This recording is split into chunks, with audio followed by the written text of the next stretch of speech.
दूर पहाड़ों के बीच एक गांव था। उस गांव का नाम खाती गांव था। वहां के लोग बहुत ही सीधे और सरल थे। गांव के लोगों का जीवन खेती पर निर्भर था। उसी गांव में मोहन नाम का एक गरीब किसान रहता था। मोहन के परिवार में उसकी बूढ़ी माँ सरस्वती देवी, उसकी पत्नी विमला और उसका 5 साल का बेटा दीपक था। मोहन के पास थोड़ी सी जमीन थी जिसमें वो खेती करके अपने परिवार का पालन पोषण करता था। उगता हुआ सूरज दुनिया के लिए रोशनी लाता है, पर मोहन के लिए ये सिर्फ एक और दिन की जद्दोजहद लेकर आता है। फूस की छत से छनकर आती रोशनी सीधे उसकी बीमार माँ के चेहरे पर पड़ती है। मोहन, आज दीपक को क्या कहूंगी? कल रात उसे बहलाकर सुला दिया था कि सुबह उठते ही गर्मा गर्म खाना मिलेगा।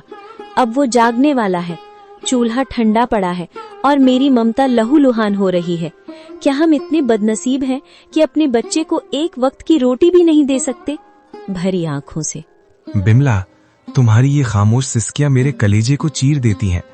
मैं किसान हूँ, धरती का सीना चीरकर अनाज पैदा करना मेरा काम है, पर आज किस्मत ने मेरा ही सीना चाक कर दिया है। जमींदार के चक्कर काट काट कर पैर के जूते घिस गए, पर वो उधार देने को तैयार नहीं। पर हार नहीं मानूंगा, आज फिर जाऊंगा। शायद खुदा को मेरी मेहनत पर नहीं तो इस मासूम दीपक की भूख पर तरस आ जाए। सरस्वती देवी अंदर से खांसते हुए, बेटा मोहन, पास आ। देख, मेरा अंत समय करीब है, पर मुझे अपनी मौत का डर नहीं है।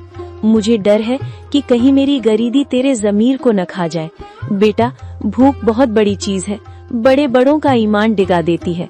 पर तू वादा कर, चाहे पेट पीठ से सट जाए पर कभी किसी का बुरा नहीं करेगा। भगवान की लाठी बेआवाज होती है पर चोट गहरी करती है। माँ, आपके संस्कार ही मेरी पूंजी है। मैं खाली हाथ लौट सकता हूँ, पर कलंकित हाथ लेकर इस घर में कदम नहीं रखूंगा। मोहन जमींदार के घर चला जाता है। नंगे पांव, फटी हुई कमीज और आंखों में उम्मीद की आखिरी चमक लिए मोहन जमींदार की हवेली के बाहर खड़ा है। सूरज की तपिश उतनी नहीं चुभ रही थी जितनी पेट की भूख और घर में बीमार माँ की कराह चुभ रही थी। जमींदार साहब एक आरामदायक कुर्सी पर बैठे हुक्का गुड़गुड़ा रहे थे, मानो मोहन का दुख उनके लिए कोई मनोरंजन हो। माई बाप, हुजूर, इस अभागे की विनती सुन लीजिए। मैं जानता हूँ कि पिछला लगान अभी पूरा नहीं चुका पाया हूँ, लेकिन मेरी मजबूरी की दीवार बहुत ऊंची हो गई है सरकार। घर में चूल्हा 3 दिन से ठंडा पड़ा है। मेरा 5 साल का बेटा दीपक, जो अब तक खेलता कूदता था, आज भूख हमारे निढाल होकर जमीन पर पड़ा है। वो मुझसे रोटी नहीं मांगता सरकार, बस अपनी पथराई आंखों से मुझे देखता है और उसकी वो खामोश नजरें मेरे कलेजे को छलनी कर देती हैं। मोहन, ये हवेली जज्बातों से नहीं, हिसाब किताब से चलती है। तेरी माँ बीमार है, तेरा बेटा भूखा है, इसमें मेरा क्या कसूर? पिछली बार भी तूने यही रोना रोया था। ये धरती प्यासी है तो मैं क्या करूं? मुझे अपनी तिजोरी भरनी है, तेरी गरीबी का बोझ नहीं उठाना। हुजूर, आप तो गांव के अन्नदाता हैं। अगर आप ही हाथ खींच लेंगे तो हम जैसे छोटे किसान कहाँ जाएंगे?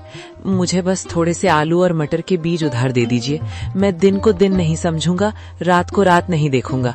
मैं अपने खून पसीने से उस बंजर जमीन को सींच दूंगा। मैं वादा करता हूँ सरकार, फसल कटते ही सबसे पहले आपका कर्ज चुकाऊंगा। मेरी माँ घुट घुट कर मर रही है, उसे दवा चाहिए। हुजूर, एक बाप होने के नाते मुझ पर तरस खाइए। क्या एक गरीब के बच्चे को जीने का हक नहीं है?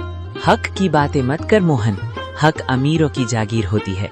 बीज चाहिए, बीज की कीमत लगती है। तेरे पास देने को क्या है?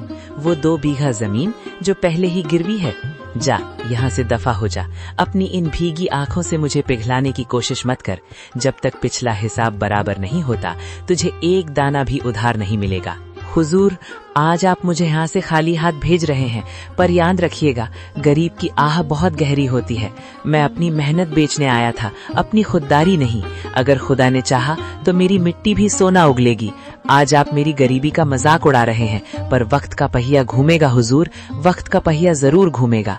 मोहन अपनी फटी हुई आंखों में आंसू लिए भारी कदमों से हवेली की सीढ़ियां उतर गया।